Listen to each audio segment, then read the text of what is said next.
Welcome to Chronically Offbeat. Yes, we're so back. We're so back. Season 2, Episode 1. I'm your host, Mari, and I have a very special guest here with me today. I'm Hannah. Hi. And today, we're doing things a little bit offbeat. No, for real. Because, again, this podcast really isn't called Chronically Offbeat for no reason. There is a reason, and this is what it is. Yeah. Because I'm offbeat, I forgot the SD cards. Both of them, mind you. Spring break mindset, I think, in my opinion. And I'm just gonna leave it at that, because I think that's really what it is. Yeah. Do you have any plans for spring break? Spring break, so I am seeing my grandparents this spring break over at South Carolina. I always visit them. This is my second time because this is only my second spring break here. So, yeah, I'm so excited. I'll be there for the whole week. I have an aunt flying down from California, too, so it'll be a vibe. Shout out Mimi Papa. Hey, girl. All right, so today... This is Season 2, Episode number 1. Yes, and today is all about education. Yes. And so if you want to explain a little bit of your background. Okay. Go ahead. So I am a secondary English education major, and I am currently in my sophomore year. I'm applying for the professional program next fall.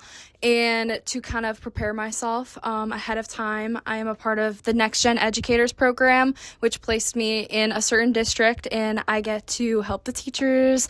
I substitute a lot, and I direct classrooms a lot, and I've been able to help a lot of students with a lot of English education ahead of time as well, and jumping into it like that has really put me in that uncomfortable environment, and I've been able to kind of adapt quicker and kind of prepare quicker that way. Yeah. And additionally, I'm also part of the Future Educators Club. Shout out, guys. Which thus far we haven't had much meetings this semester, but it's been fun. Our last meeting was writing letters to educators that have inspired us, so that was always fun. But so far, it's been kind of educating myself, college, and also trying to get out there as much as I can before I get into student teaching down the line and stuff. So that is where I'm at. Can you think of a teacher that has inspired you the most? So the teacher that I had wrote to for that, her name's Miss B, shout out girl, and that was back in 5th grade, middle school years, and I went to a Catholic school. Trigger warning. It was very hard because the academics were very challenging. I feel like a lot of the kids that I was with were more academically quick and a little more successful. I think I was kind of slow pace, and it's such a small school that they didn't have necessarily labs for math if you needed the extra help, or tutors or anything like that. So it was kind of on my own at the time, mentally, So, with her, she was a math teacher. She kind of did it all. Mainly, with how the school worked, it's very odd. We had very minimal teachers for each grade, but I think she taught English and stuff as well for us. But, the most of what I remember of her would have to do, bless you, with with a lot of math help. She would take so much time after school hours to just sit with me and listening to me try to rack my brain behind what I was thinking. And honestly was the first teacher that honestly had patience and really looked out for me in that way. And the way I saw that is obviously with teachers, it's such a challenge because kids can challenge you on a daily basis. I see it myself that they're under stress. They have to be there for over 6 hours every single day. They're already stressed enough, and for a teacher like her to still seek out the best and to help people like that, such as myself, I just find that admirable a lot, and it really shows her character. And because of that, she's really my goals have really mirrored off of what she has shown me in that kindness just from my middle school years, which I know I was a pain in the butt too. Like, I know I was like one of the class clowns and stuff like that. So for her to still like take the time and like be there for me when I needed her, especially as a math teacher, like it's kind of rare to find like a really good math teacher like that, you know, with having patience like that, because it's hard material. Overall, like, she is the first person I think of, definitely, and I'm still in contact with her, so that's great. So yeah. Awesome. You know, Yeah. I don't think I'm in contact with any of my previous teachers, to be honest. I mean, granted, I really didn't have the best teachers in my young childhood life. Like elementary, middle school, kind of. To high school, really. I don't really think, like, I had some good teachers. A little context, when I was in elementary school, they would pull me out to do a lot of like tutoring for like reading and writing and stuff, because they said that I had a reading issue. They would keep pulling me out to do these tutoring sessions, and I would be doing fine. My parents would be coming in when they would drop me off at school to go to the principal, talk to the principal, and be like, hey, why is my daughter doing this? Da, da, da, da. Yeah.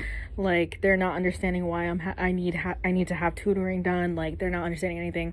And I don't even understand it, to be honest. But I get to go out of class, so I'm like, yeah, so you're fine with it. I'm fine with it. Yeah, but you don't equally, like, have any context either. It sounds like you're just kind of pulled into it, you know? We got a letter sent to our house asking if I'd be interested in doing, like, a pilot program for native Spanish speakers to take this Spanish class, where it basically is just teaching you how to properly and professionally like read and write in Spanish.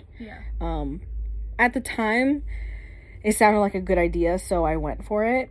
And I didn't realize that I needed to know 100% Spanish, which I didn't. I actually knew nothing at all, so I was kind of going in head first for this. And I quit for a little bit, and then I went back, and I told my teacher, because it was only like 4 of us that did this pilot program, and I told her, I said, like, you know, I don't know 100% Spanish like everybody else in here does, but like I'm willing to learn. And she understood that, so she let me stay. And that's pretty much like how I started really learning how to speak Spanish. But keep that in mind, because this is important. So going back to my elementary school, so basically, like, for the program, my parents would drop me off there at the middle school in the morning, because it was at the middle school. And then after that, a bus would take us to our schools. And that was like a thing every morning. And by the time it was like to sign up for middle school classes, the guidance counselor was pretty much telling me that I had to take a language arts strategy class, which is a reading and writing class. Pretty much, is like for those that need help doing it. So kind of similar to what you went through those earlier years. So I didn't understand why I needed to do that, because you're like, girl, I can do fine. like I'm good. Like, I don't really need it. So middle school starts, and I do it. And because you take an LAS class, you can't take a language class. So I couldn't take Spanish. And that's just the way that it was. I feel like that would have helped you a little. So you know. So I go to the LAS class. I'm there for maybe less than half the year. And my teacher, she was super nice. But it would come to when we would do our one-on-ones, she would check in and see where we are, and like see like the progress we're making, whatever. And every time we would do like a read aloud thing, so, you know, popcorn reading. And she's like, she looks at me every time I start reading, because like I read fine.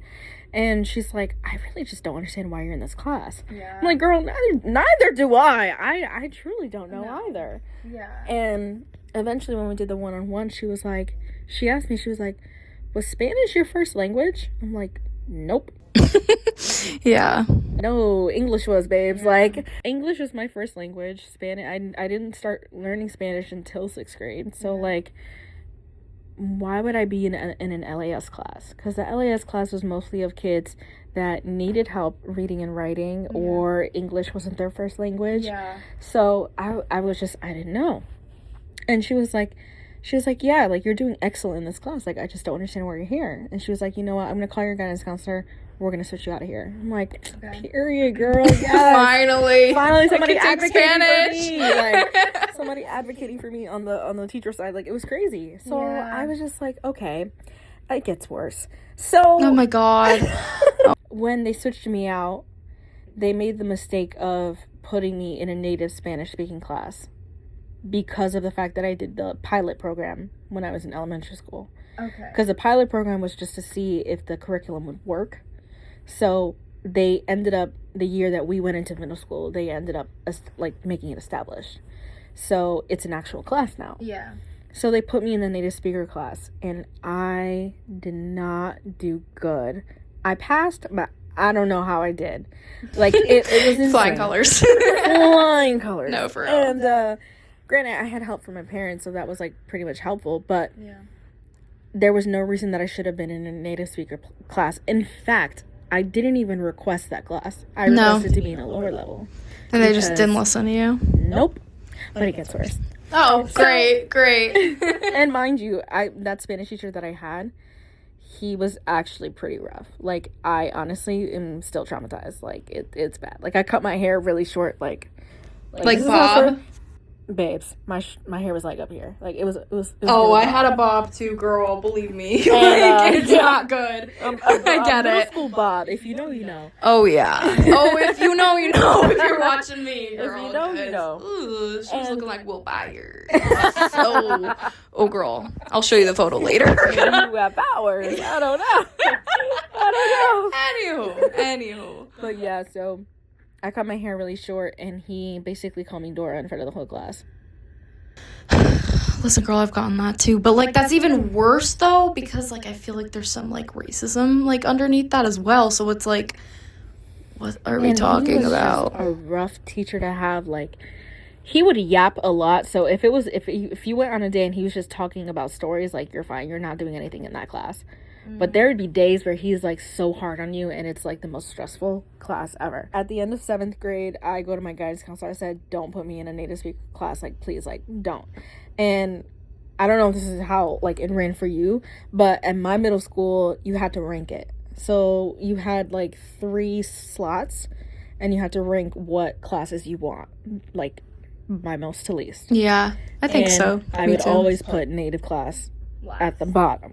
You were making it very clear. Very clear. I did not want that. Like, literally put me in a lower level. Like I genuinely wanted to take Spanish, but I just didn't want to be at a high level like native because I did not grow up speaking Spanish or learning it. So I genuinely didn't know, and it felt like a lot of pressure. Yeah. And it was. And also, this is something I'm getting graded on. So it's not like if it was like a club or like something I do on my free time, you know, like doing Duolingo, then okay. Yeah. But this is something you get graded on, and you have to excel in to move forward. Yeah. So I'm like, it didn't work. So 8th grade comes around. Guess where they put me? Back in that class. Native speaking Spanish. I don't understand. Is it like because you were so tied to that pilot class? Like, did that pilot class really follow you? Or, like, because you took the previous class? I don't understand with the requirements. I like, have absolutely no idea. But, like, that's just no ridiculous. Like, you make it very clear and multiple times. Multiple times. And then when we're signing up for high school, same thing again. Okay. Freshman year high school, they set me up in a native speaking class.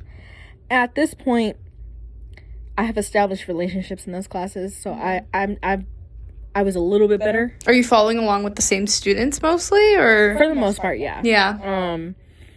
Which was nice because, you know, familiar faces and whatnot. But it was still intimidating because they grew up speaking Spanish and I didn't. Yeah. I heard Spanish growing up. I never actually learned Spanish like I did English. Mm-hmm. So it really like wouldn't click for me.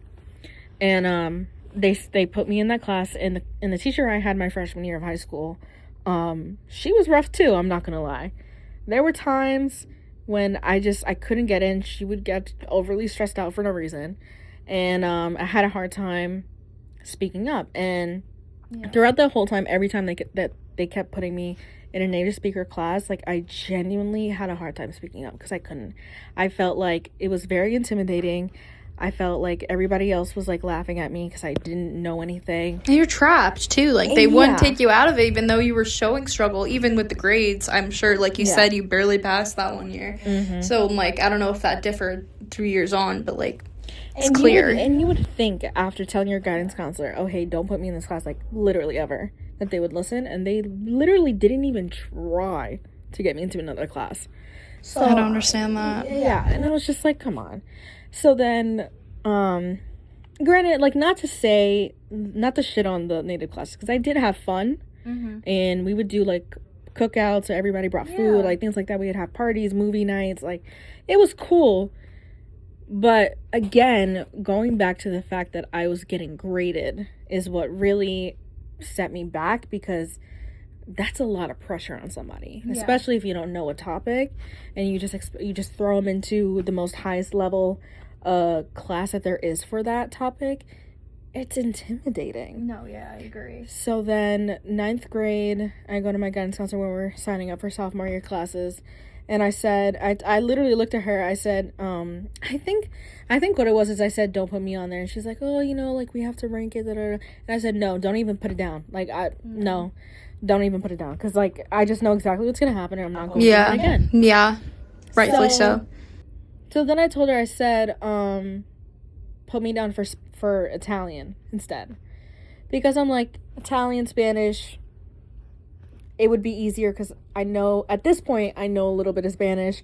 I can apply that to Italian because it's kind of the same thing. Yeah. So then, next year, I go and get my schedule, and lo and behold, Italian. Oh, okay. Right, okay. I was nervous. scared for a second. I know. I was nervous myself because I was like, I didn't even put it on the request.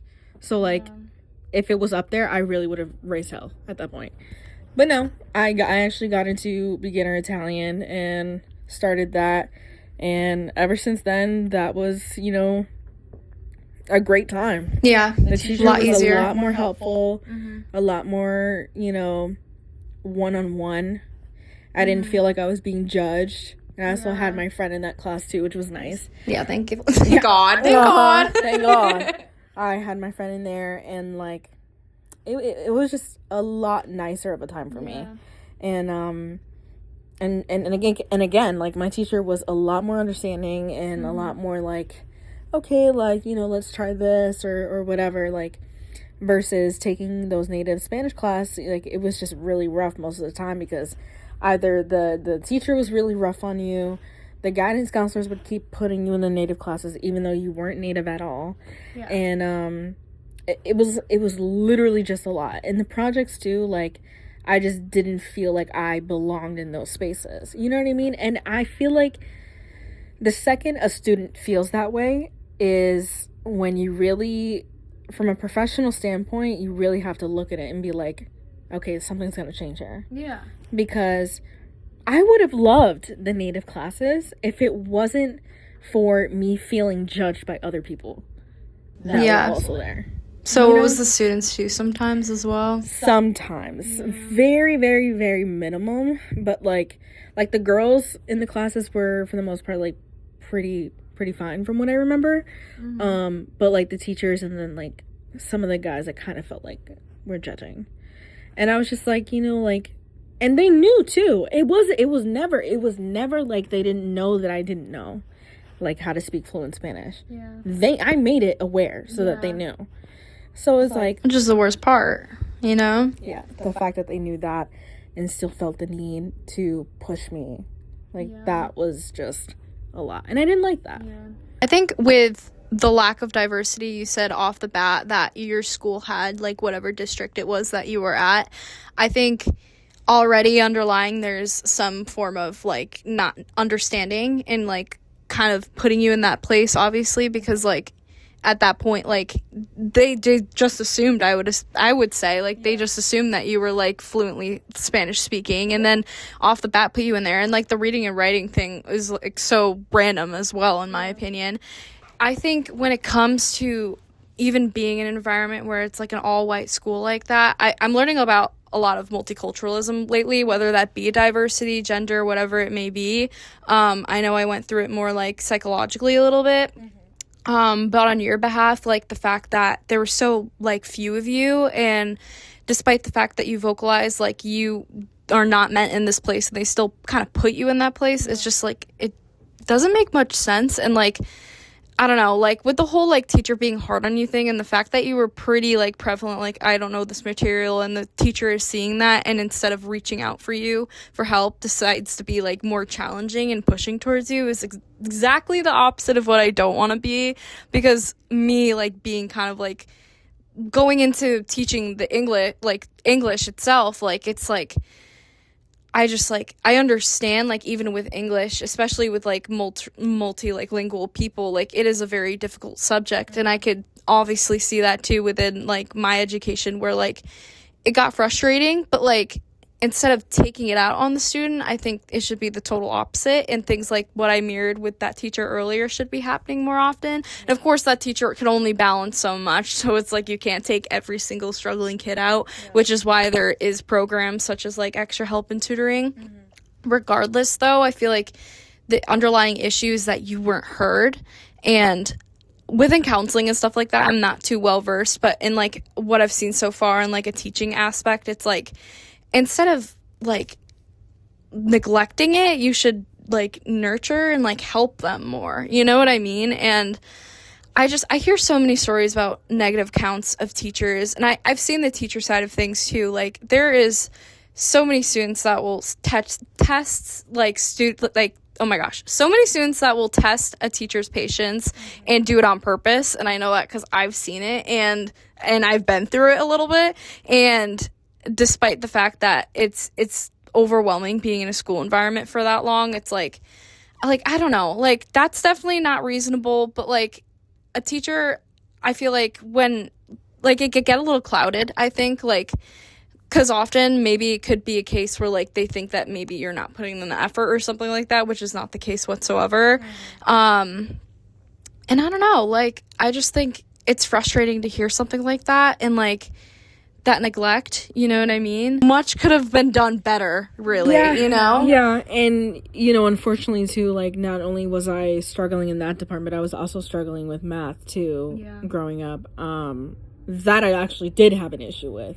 I'll be honest, you know, math has never been my strong suit, like, literally ever. Like, even in elementary school, I always had a tutor. Up until now, I'm terrible at math. I'll be so honest, I got no better. I really got no better. Yeah, like, you know, elementary school, I had a math tutor. I would go to her just as much as I would go to those reading and writing sessions, and those, you know, did help. And then in middle school, too, like, same thing. It was actually funny because my 8th grade year of Algebra 1, I think, or something, or pre-algebra, I don't remember, we had a student teacher actually come and teach our class for half the year.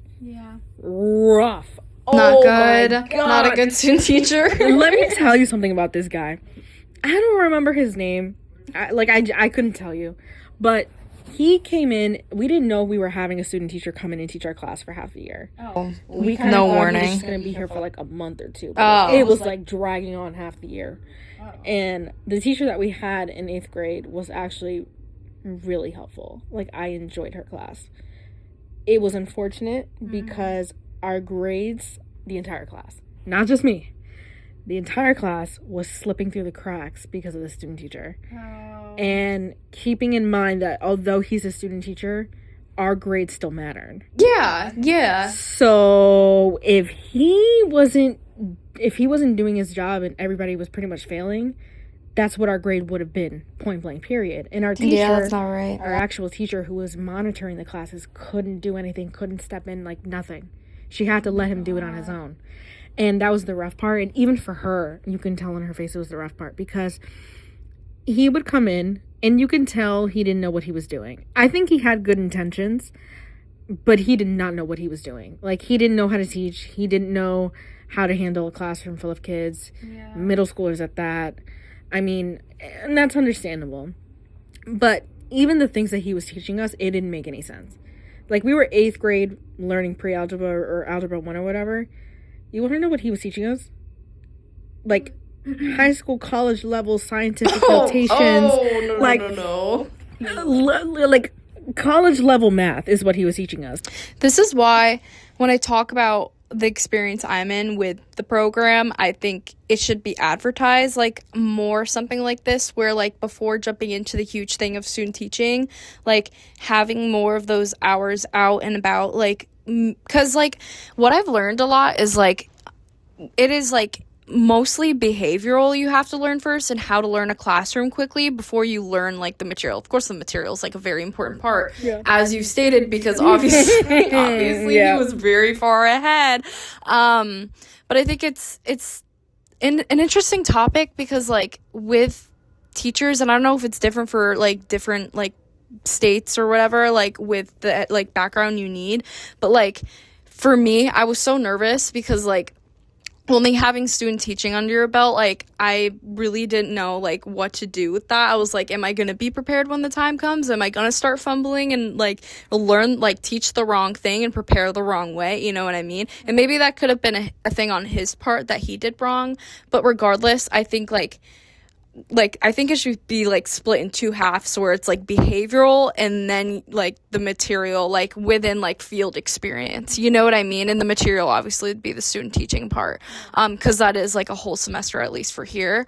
But like I don't know, like from what I've learned, like I think when teachers get into the field, like often come those like kind of bad teachers, is because it's either like you're going for the job or you're going to like actually attempt to like benefit a lot of kids. And I think like, again, I'm going to go back to that teacher must be like, I feel like that her goal was to benefit the kids overall. And like, she enjoyed the social interaction, just regardless that we were a pain sometimes, but like, I think with me, like going into this career, like it is so hard, and this kind of diverts away from what we were talking about a little bit, but like it is so difficult because there is a lot of negative connotation to the career itself, whether that be how the pay works regarding what state you're in. The pay can either increase or decrease, especially like in the South. I know it's difficult.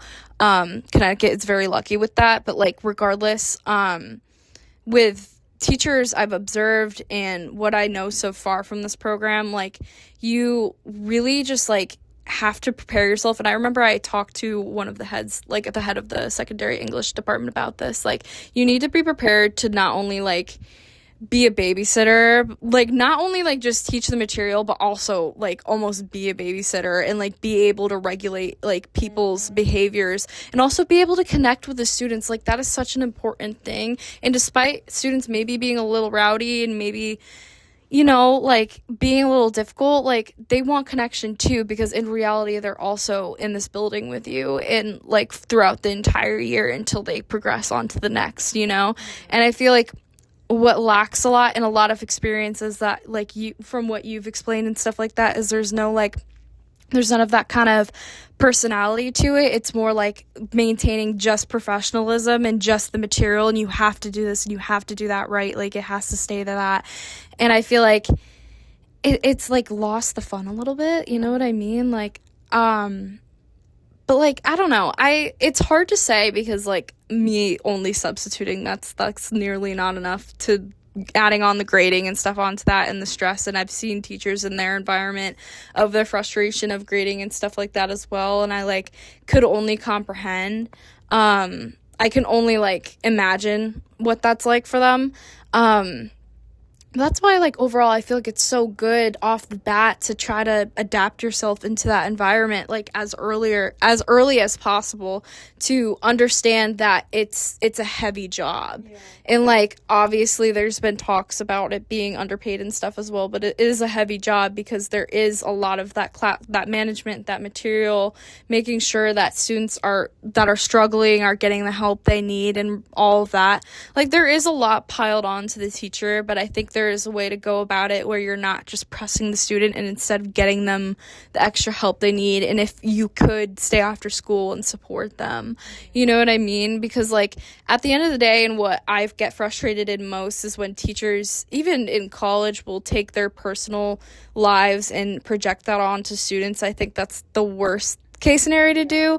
I think in a way you have to almost not you could be yourself, but like in a professional manner you kind of have to like mask like those like emotions, which is the hard part when you get frustrated and stuff like that. Obviously like you want to get out of control a little bit, because like I've heard crazy stories about what teachers have been through, but it's just like when it comes to a struggling student in itself, instead of already having those pressures of throughout the day like piling up and then going out onto them, like just like take the time, you know what I mean? Because like I don't know, when I think back with me, it's just like I was always kind of that like struggling student, like at like in like in the corner of the class, like afraid to like kind of ask for that help.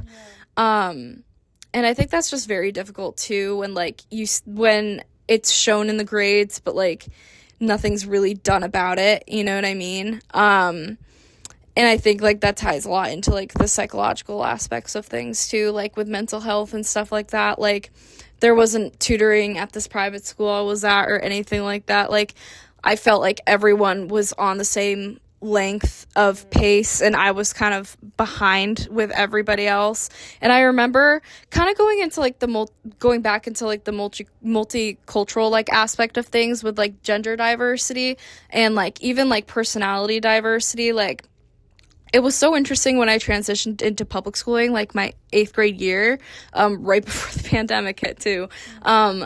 Being introduced to so many different people other than just like the uniform people that like, because it was the same people like since kindergarten I was with. There was no different social interaction or anything like that, so there was no like identity there for me until like public schooling hit, which is kind of like I kind of prefer public schooling for that reason.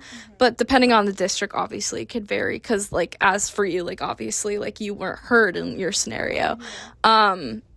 But, like, being in an environment like that and seeing so many different people and getting to meet so many different people, it was overwhelming, but it helped me, like, tremendously find who I am, you know? And this is not me, like, trash-talking, like, private schooling whatsoever, like, you know? But, like, I think it is very vital to be open to diversity and be prepared also for that as well, in the regards to like obviously like your class and stuff like your experience and stuff like that. Like they didn't handle it right, in my opinion, because there was very few like diverse, like maybe multilingual students, and they just like put it on you and said like, oh, you're obviously Spanish like speaking like off the bat, so we're gonna put you here. Like I feel like that's not the way to go about it whatsoever.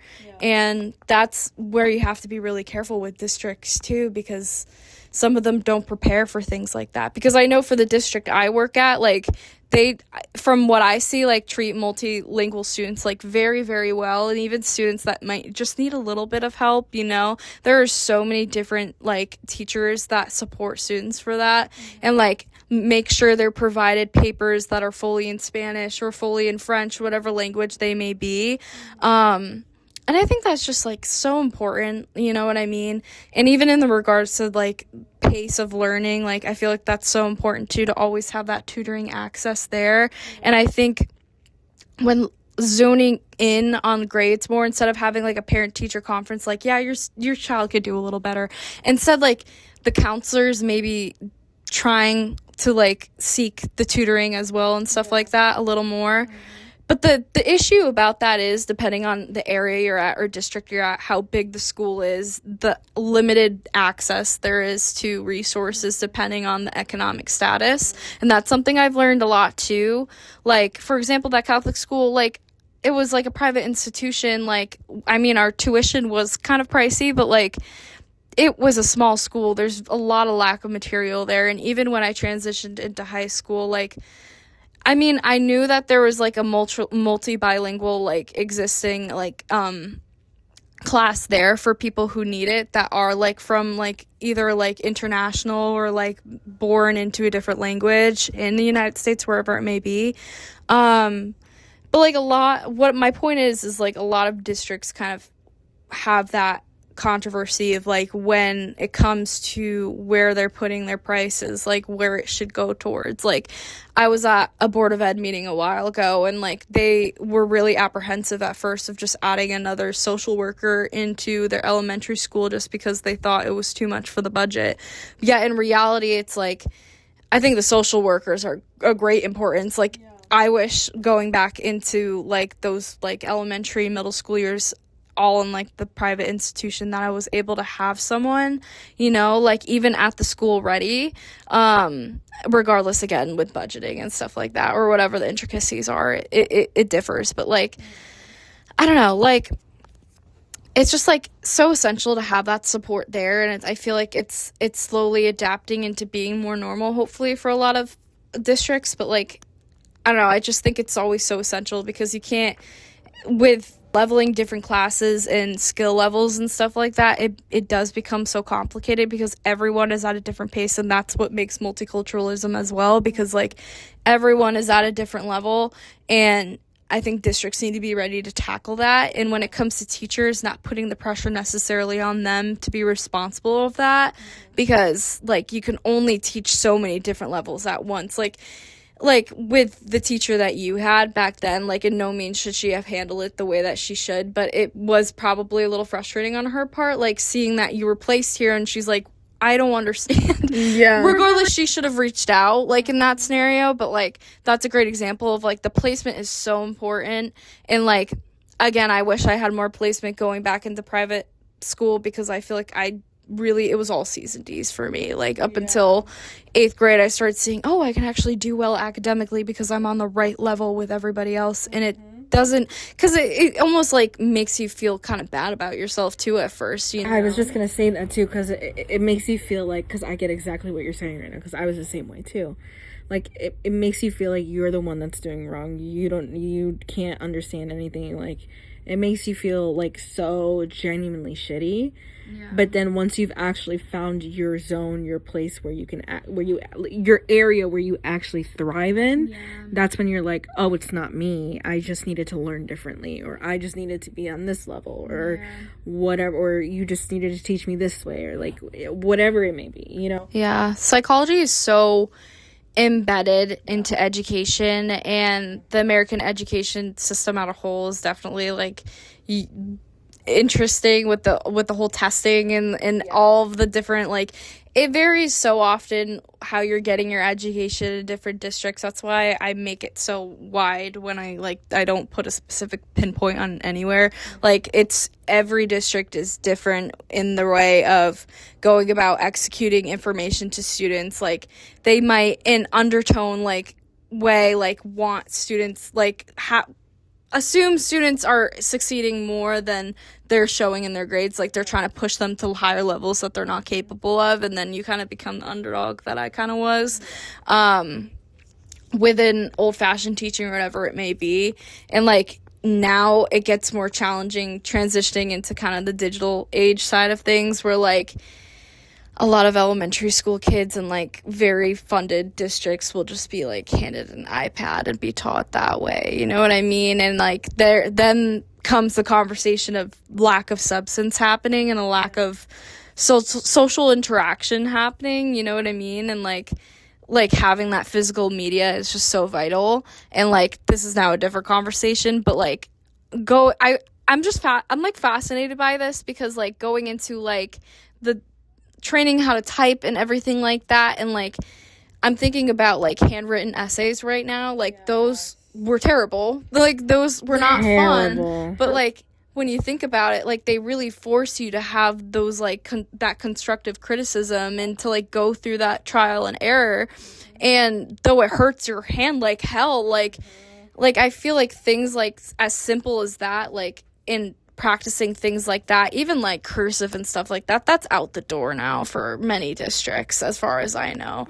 Like, I learned it in 2nd grade. I know people that didn't learn it, period. They learned how to write their name, but you know something funny. So we started when I was in like 3rd grade, we started learning how to write in cursive, but we just couldn't understand how to actually like do it. So our teacher was just like, you know what, put it away, we're doing something else.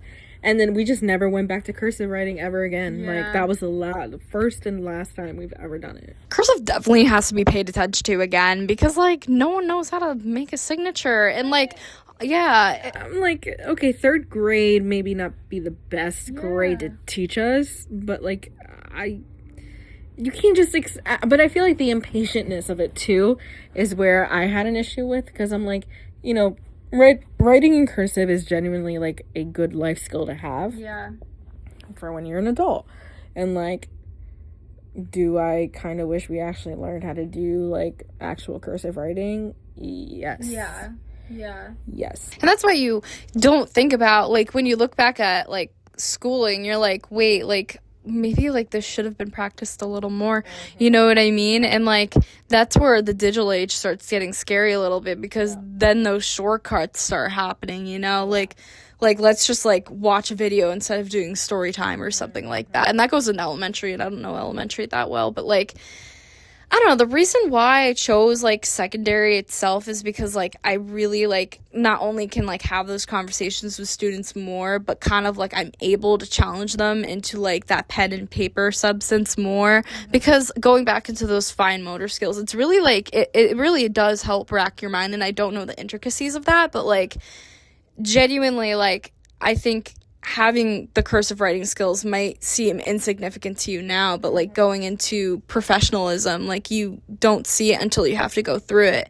You know what I mean? And like also, like, a lot of mental health issues do stem from like digital stuff as well, you know? And like if you're just gonna have stimulation from a screen instead of, I don't know, going out in nature and on a playground again or something like that, like I think that is so far more important. And I think there has been a loss in like physical human connection, and I watch it as well at my job. It's like they like pine for the phone, like they need it, they can't just stay present. And I even have that issue, I'll admit, as well. But it's like I think this is becoming a new supporter of the issue, you know, of struggling students, because instead of wanting to try, they want to like just take the shortcut and give up, you know? I'm actually really glad that you brought this up, because like I have been noticing that too, especially like in my major, and I'm sure for you as well, like we're constantly on our computers, on our tablets. Oh, college students are no better. Doing discussion posts, doing homework assignments, essays, papers, projects, etc., etc., etc. Especially for me in my major, at least, like we're always on the computer. Like there's no like handwritten, nothing. Like everything is all digital now. And like, yes, it's convenient, but at the same time, when you're a college student, for the most part, especially if you have a job, especially if you have a job in fast food, you know that you're constantly looking at a screen no matter what you're doing. So regardless, so like when I used to work at Starbucks, and even when I used to work at Chick-fil-A too, this used to mess me up all the time with my brain, because like I'd be coming from like 3 classes a day, go to work, look at a screen, make coffee, bag sandwiches, whatever, and then go home, go to bed, and scroll on TikTok. And at one point I was like, wow, like when was the last time I actually touched grass? You know what I mean? Like literally though, I'm not even saying figuratively, like actually, when was the last time I touched grass? So like I think at one point, like maybe last year, I was like, okay, I think I need to set some time for myself. And like last year, I actually really started putting more effort into downtime quality.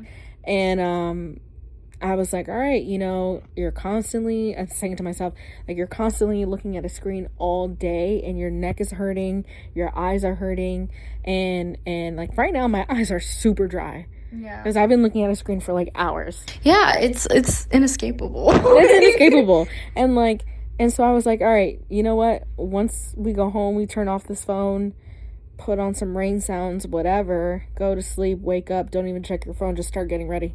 And honestly, I'm starting to condition myself to do that more and more, like every single day, where, you know, I'm not, what I used to do is go to sleep, scroll through TikTok, go to sleep again, wake up, check my notifications, spend 30 minutes in bed wasting time, and then get ready for the day. And I'm like, that's not conducive for me, because like not only do I have to take into consideration that I'm constantly looking at a screen all day every day, especially at my job, school, in here, the radio station, like in just everywhere, it's everywhere, and I can't get out of it. So I'm like, I need to break it down. So even when I would go to classes too, I'd be like, all right, I'll type some notes during this time, but once I feel like my eyes are getting dry, or I feel like I need to look away from the screen, like, I'll shut it off and I'll take out my notebook. And I think, like, sorry to interrupt you. No, you're good. But, like, I think with education, they need to teach that control. You know what I mean? And, like, the exhaustion, the eyes being dry and stuff like that, too. Like, I think at a young age, you're so vulnerable to, like,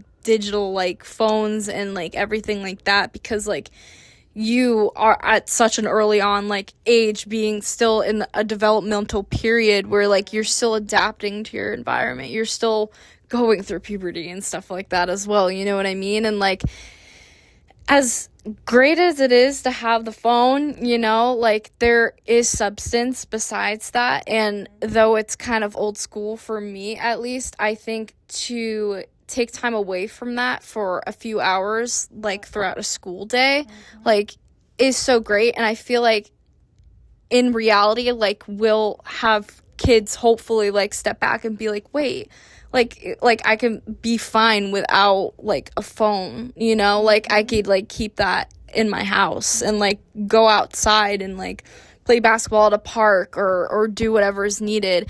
And the challenging thing about that though, like socially, is like obviously it's turned into different social media as like being the shortcut and stuff like that now. But like, and there's not really, well, there is definitely still people like going to the park and stuff like that. But like regardless, like there is always that attachment. Though it's good to learn the skills of like being in the digital age, because you're gonna have to learn to type and all of that too, like that is so embedded into jobs such as Starbucks or anything, like even teaching now. And with, oh my god, don't get me started with AI. Don't get me started. We're not even, oh my god. But regardless, there needs to be like substance, like there, like with kids, like it's such, like I said, developmental periods like that, they need the time to step away and learn like properly and not have that, and be conditioned to not have that drive to need to check every single notification. And it's interesting because in one of my courses this semester, we're talking about this a lot, that like your phone is like actually like you're the victim. Like I don't know how to word this correctly, but like the people, like different like apps such as Instagram or whatever, like they're profiting off of you and your stimulation. Like there is actual evidence of them tracking like neural like things in your brain happening and stuff like that too, with like, and like we don't read that in the terms and conditions or anything, like, but data is collected. We were talking about this today too, like data collection earlier on was much slower, but now it's just so much quicker because data is, you're able to sign up into things and share your personal information so much easier to different platforms, and like in reality like creates less of a barrier of privacy, and therefore you become more of a like they're able to profit more off of you because of that. Like I saw like ads strategic, I'm sure you've seen it, like when you look up something and then you go to a different app and ironically it's there to buy for cheap, you know, like that's purposefully done, and that stimulation's purposefully done, the stimulation of different notifications of someone's online, or like I don't know, Taco Bell has a sale or something like that. Like it is constantly stimulating you to go back and back to your phone, and creates the mental health crisis and creates the anxiety and creates the ADHD in young kids. And I think earlier on, just learning to like connect through friends and connect through basic things like recess, like hot take, I think recess should come back in high school. I don't care, because listen, these high school kids, like they have no time on their hands, because when it comes to study hall, it's study hall. You are encouraged to be productive with other classes, and then come lunch you're eating and like you're decompressing. Like I feel like the substance of recess was to go outside and just like live, and like of course Connecticut's difficult, but like a little difficult with that, but like you don't even have to go outside. Like I don't know, like utilize a gym area, maybe just like the classroom. Like there's like so many different things out there that could stimulate you aside from like your phone. Like that's why like so many people, even me as an adult, like damn, I like to color, like and like I feel like especially with kids that have a hard time adjusting to different environments too, that might feel a little left out, like it's a difficult conversation to have, because like obviously it gets uncomfortable when connecting with others, so you're like, okay, I'm just gonna go on my phone for this time, like I don't want to deal with this. But like sometimes that uncomfortability can actually help you so much, because I feel like the phone is a shortcut not to be uncomfortable in these environments. And that's why there's like a crisis sometimes when you see that people can't deal with small talk or like socially interact and stuff like that, you know what I mean? Like I think that's why, because there's so much shortcuts, like just going on your phone or just like texting somebody, you know what I mean? And that's like it. I feel like things like just putting your phones away from the day for the day and stuff like that, like a lot of people refute the argument of like, oh, like in a lockdown and stuff like that, I can't contact who, and then I heard a really good argument recently that was like, how do you think they did it back then, like when we had a like lockdown and stuff like that? Like people were contacted, but we didn't have the 2 seconds away text to make, you know what I mean? I think with medical stuff that's important to have, but like I feel like there isn't that much of a need. That I think people are being too conditioned that there is a need. There is not a need. You could like put your phone away for a whole day and still be productive and still have something to do. It's just the matter of searching for it instead of resulting to the shortcut. And that's something I'm still working on too. Like within like adapting like reading skills and stuff like that, it's still hard to not just decide to put my phone down and read for a couple minutes. And that's like what's so grounding about reading is like you give yourself the time to focus on a single thing. Meanwhile, that's why a lot of people go to movies and they're like, oh, I'm gonna watch a movie and then go on my phone and then do this and do that, and you know what I mean? Like staying grounded like that is such a lost like art in my opinion, and is so like frowned upon because we are such a product to social media and these apps trying to condition us to stay on here. And I don't know, I think that just ties into education in the sense that kids need to be learning like to like try to adapt ways around that, you know what I mean? And learn that like their human skills beyond that by like taking digital media and putting it aside, you know? So I don't know. It's a very big topic. It's a very big topic, and especially now, like, you know, we were fortunate enough to grow up in an era where, you know, technology was like the iPhones and the iPads were just booming. And we didn't really know much about how it affected us until later in life. But it's unfortunate for the new generation now, because they're already established with the technology. And COVID didn't help. And COVID, don't even get me started on the COVID babies. Oh my gosh. I couldn't imagine. Like, and people wonder why, like, kids, like, I've heard stories that kids are disrespectful in dance classes and stuff like that and are too exposed to things. And it's because, like phones are too, And too many kids are on TikTok. I'm sorry, but no child should be on It's too much information to consume. Actually, you know, I just saw an ad while I was watching a show the other day, and it was a TikTok ad about security, security settings for TikTok for your child, like monitoring your child's TikTok account. And I'm just like, yeah, you could do all that, but I promise you, if there's a will, there's a way. Because and we've seen it time and time again. I've learned. we grew up in an era of like Omegle, like all those like broadcasting web stream apps that you can talk to strangers, and Kik and Snapchat, TikTok, Instagram, etc., etc., etc. But it's like, at the end of the day, no child should be on that app. I'm sorry. They really shouldn't. Yeah, and that goes down to parenting too, which is a really interesting conversation with education as well, with parenting, because like you bring your child to school to essentially get looked after while you're going to your 9 to 5, and like I think parents get held too responsible. Like parents, first of all, if like I feel like there's too much of an influx now where like parents like are becoming a parent to be a parent, and they don't see the sacrifices and the need when having a child, like how much you need to do in order for them to succeed, whether that be disciplines like limiting like social media or having a bedtime and stuff like that. It sucked having that as a child, but now I've learned that I'm able to be so independent, fortunately, because I had those restrictions. And like obviously there's so many different situations out there, but when you're bringing a child to the school, like, I feel like schools need to remember more, like, we need to focus on the well-being of this child and how to improve them more than just, like,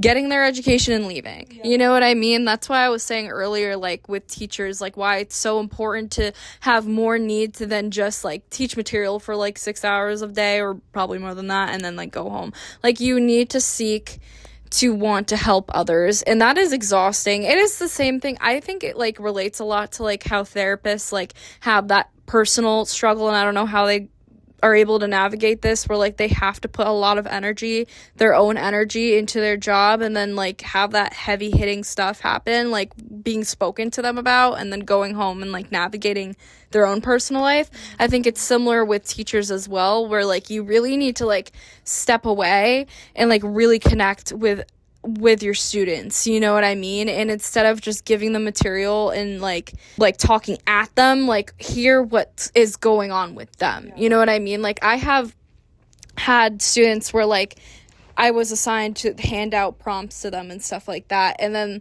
have them sit for the entire class and find, like, rhetorical devices that tie into the story, and all of them were sitting there like obviously, like, half asleep, and, like, I, like, don't understand this, I don't want to do this right now. And instead of, like, kind of just letting them do what they do, I was like, okay, let's just, like, read it all together. Let's read it all together. I'll read it with you guys as blindly, and then we'll navigate that together. So instead of kind of sitting and waiting around to see how best they do, like, I seek for them to do the best they can. Yeah. And obviously, like, and this will be interesting to navigate when I'm actually in the career, like, obviously you have to fit in grading and stuff like that, so when they have that minute to work, like, give them the minute to work. But, like, I think it's always so important as a teacher to seek out the best for these students, because, like, again, like, you never know what's going on at home too. Like, if the parents are doing the job they have to do, like, take the time to at least help them learn something for the day, or, like, take the time to be that teacher where they were like, oh, they saw me, you know what I mean?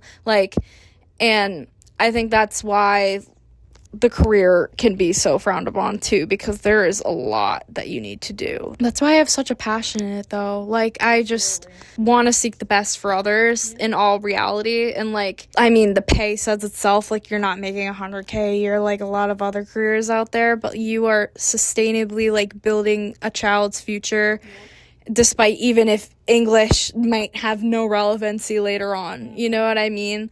Like, you never know how much you're inspiring a student until you really seek out helping them. Like, I had another teacher I can think about was, like, my senior year. I had this teacher, and she was one of my advisors with our class. Like, I was, like, the class president and stuff like that too, and I watched, like, with my bare eyes how much she was doing just for us to have a good prom, this and that, because our advisors before, like, I don't know if they knew much what they were doing or anything like that. No bad intention to them, but, like, I saw with her how she did pretty much alone, like, raise up our funds from, like, $100 to having, like, a prom at the gym to, like, 1,000 something. And, like, it's just those kind of teachers I inspire to be so much, and I'm so glad that they're out there, you know, and she's still living life and enjoying it. I think fundamentally, when you're choosing to be a teacher, it is just so vital that you're ready to support others other than yourself. Mm-hmm. And instead of just doing the fundamental, like, aspects of just grading and stuff like that there's so much more embedded into that, and there's effort embedded into that too, and there's community, and you have to make sure you're creating that community. And I think, I don't know, like, that's why digital age gets so difficult, because it gets in the way of that a little bit. And I just hope down the line that like, stuff starts kind of diverting more and more away from digital, because we're seeing now that, like, students' phones are being locked up and stuff like that, and they hate it, but, like, they're at least forced to be present with the material and forced to learn that discipline and all of that. And I don't know, like, that's the way I see it. Yeah. I think it's very important that, like, we understand too that, you know, now we're seeing a new wave of educators, teachers, tutors, counselors, and things like that. And I'm genuinely, like, excited for our generation to step into those fields, especially because, you know, I think we're at a point where we are very understanding of the education system and how it made us growing up. Yeah. And I think that because of the fact that we know where we're going in terms of with technology, behavior, and like things like that, and how technology affects those things, you know, I think we're going to see a lot of positive change in terms of the educating field. And it's definitely very important that we see those kinds of changes, not just for kids like me when I was in school, but like, you know, other kids that have also don't have a lot of resources and things like that. All in all, like, the education system in this country is definitely something. Yeah, it's very flawed and very packed and not built for people who struggle, in my opinion, with standardized testing and things like that. Like, I agree completely. And that's why I like I said, like, you need the teacher that's prepared to really take it on by all angles. It's funny because one summer I had to take a math class because it was actually a retake. And it was very frustrating for me because it was such a lower level math class that I didn't know this at the time.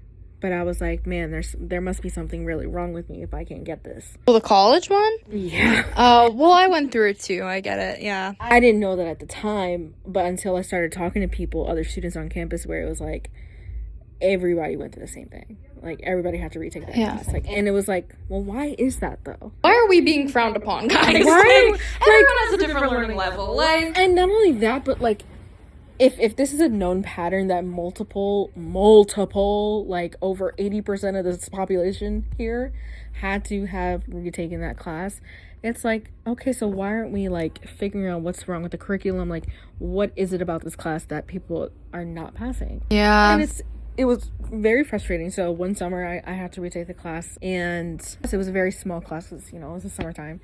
And that's when I really felt like she was genuinely like helping and like actually teaching us the material and things like that. And after a class one day, I just had a long conversation with her, exactly everything that I said on this episode, like about my upbringing in my elementary school and things like that. And her and I had a long talk about, you know, the disparities in education and how it's a lot more common. And even she was aware too of the fact that multiple students had to retake this class. And even she thinks it's ridiculous. But, you know, she's not a full tenured professor here, so she can't really like do much about that. Yeah. It's definitely interesting because after I had that conversation with her, it definitely opened my eyes that, you know, there are teachers out there that actually do want to help. You just have to ask the right one. Yeah. Honestly, that's really all that it comes down to. It's like you just have to talk to and ask the right person, and you won't know until you actually ask. You know? Yeah, that's the thing. Like, it's hard to ask for help, and like looking back, like I wish I did that a little more, especially with like the psychology side of things too. And like, I don't know, that's why like there's no perfect teacher. Like, there's no teacher that will like be in open arms and stuff like that. But like, you could be the nicest that you can, but not every student's going to be brave enough to like walk up and say, I'm doing terrible.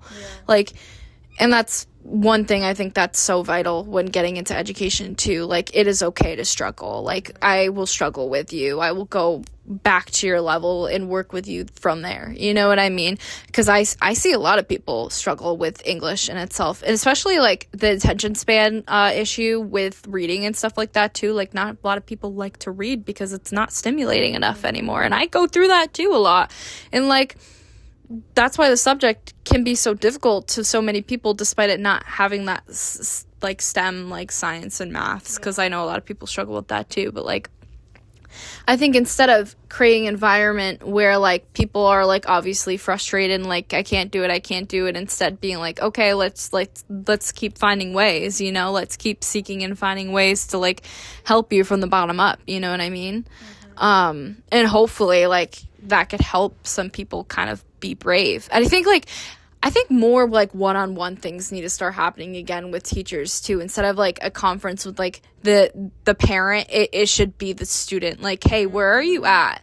You know, like, I think that will be something maybe I can like implement as well, because like that one-on-one time is the only way you're gonna get the real answer, hopefully. You know what I mean? And you know what's crazy too, because I actually meant to bring this up earlier, but you know, when I was struggling a lot with geometry in high school, and the teacher that I had, she was not a good teacher at all. Like, she literally sucked. Like, she was just so mean and vile, and also was very racist. And it came to a point where during the parent-teacher conference, both of my parents came, and so did I. I like to go to my parent-teacher conferences. Yeah, I love doing that too, because like I want to know what's going on what my with teacher's me. gonna say about me. Are you kidding me? Yeah, like I want to have that conversation. Yeah, like that's absolutely. why students should be put into that more. Exactly. So I went, and she literally, I shit you not, she literally looked at my parents and said, and told me, oh, like, you can't just sit there and look pretty. Like, you actually have to do the work or whatever. Mind you, keep in mind, Automatic assumption is crazy. Not only that, but I actually was sobbing my eyes out after. Like, I had to leave the room. Like, it was bad. But, like, mind you, at this time also, I was struggling, not only because I didn't understand it, but also because I was going through health problems at the time. And the medication that I was on was making me very tired and sleepy. So, and I would have this class towards the end of the day. Yeah. So every time I would go to this class, I would always be falling asleep. And I couldn't help it because that's just where I was with my health at the time. Yeah. And it was so disheartening to hear her say that out loud. And it's funny because before that, like, she was mean to me, but it wasn't like blatant. Like, there was like you could tell there was an undertone with her. And then when she said that in front of my parents to my face, I literally couldn't compose myself. Like, I had to leave. Like, teachers, like, that's why I'm saying they need to, like, learn that it is a heavy decision. Like, I don't know how interview processes work, but, like, it's, like, you, like, mentally, like, instead of choosing teaching, like, okay, I'll just do this for the rest of my life, are you prepared to, like, have the patience of, like, for others, you know what I mean? Because in all reality, like, yes, you're going through a lot as a teacher with all the different things that are piled upon each other, and plus, of course, like, the pay, like, that's also an issue that is talked about in a lot of areas. But, like, the students too, like, the students are here seeking to learn from you, like, and some are like, okay, like, I have to be here, but, like, others, like, it's like majority of the time, like, there has to be a purpose to what you're doing here. And, like, if you're gonna, like, that goes into the mutual, like, respect conversation too. Like, students are naive and young, and respect isn't gonna be perfect to a T. And, like, again, like, if you see students falling asleep in your class, instead of, like, you know, like, pointing at them and criticizing them, like, even later on in a conference like that, like, remember, like, I feel like there has to be that mindset, like, you never know. You literally never know. Like, you can't have high expectations of students aside from basic, like, respect, you know? Like, they're here to learn from you. They're here to see you maybe as a role model, too. I think teachers need to remember that as well. Like, and I think it does become so difficult because of the frustration, too, with students as well. But underlying, like, respect and, like, comprehending that every student has something that they're going through is something that always needs to be remembered as well, because that's so inappropriate. Like, are you kidding me? Like, I couldn't even tell you what possessed her to say that during that meeting. Like, I generally couldn't tell you. Like, it was the most vile thing I've ever heard a teacher say out loud. So, you know, like, it's just things like that. And having morals. When you're being a teacher, have morals, you know? Like, I'm just like, okay, but even if I wasn't going through what I was going through at the time, and I just wasn't having a good experience in this class, like, literally, what possessed you to say that? Yeah. Like, I don't understand it. Like, I don't know how you can be so vile like that. Like, that's just crazy. To a child, nonetheless. Yeah. So, you know. But all in all, education is a very, very umbrella of a topic, because there's so much that can be said about it. Yeah. You gotta have the right teacher to do it. You gotta have the right teacher. You gotta ask the right person. We do have to wrap it up for season 2, episode 1. So, Hannah, where can they find you? Oh gosh. Okay, guys. So, I think I'll advertise my radio show account, obviously, because I love her and I love my little social media management moment. Hanging with Hannah, but instead of WITH, it's WIF, because I was taken. You could find me, it's without the G at the end as well, with Hangin. Sorry. You can find that on Instagram and TikTok.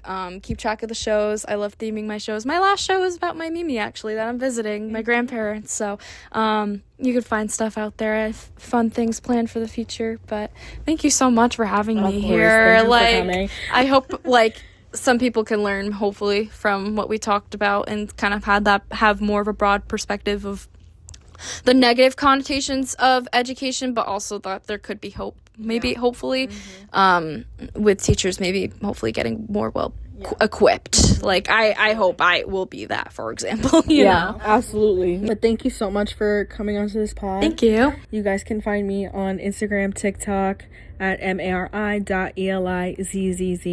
and my episodes will be dropping every Wednesdays, actually. Anyway, they'll come out on a Wednesday. You'll know. I'll post about it. Don't forget about Mari's cooking too. Those empanadas are fire. I do have a business, yeah. You can find it all on my page on Instagram and TikTok. On YouTube and Spotify, Chronically Offbeat only. So that's where you guys can find me. I post every Wednesdays unless I say otherwise at 4 p.m. And thank you guys so much for tuning in. We will see you next week.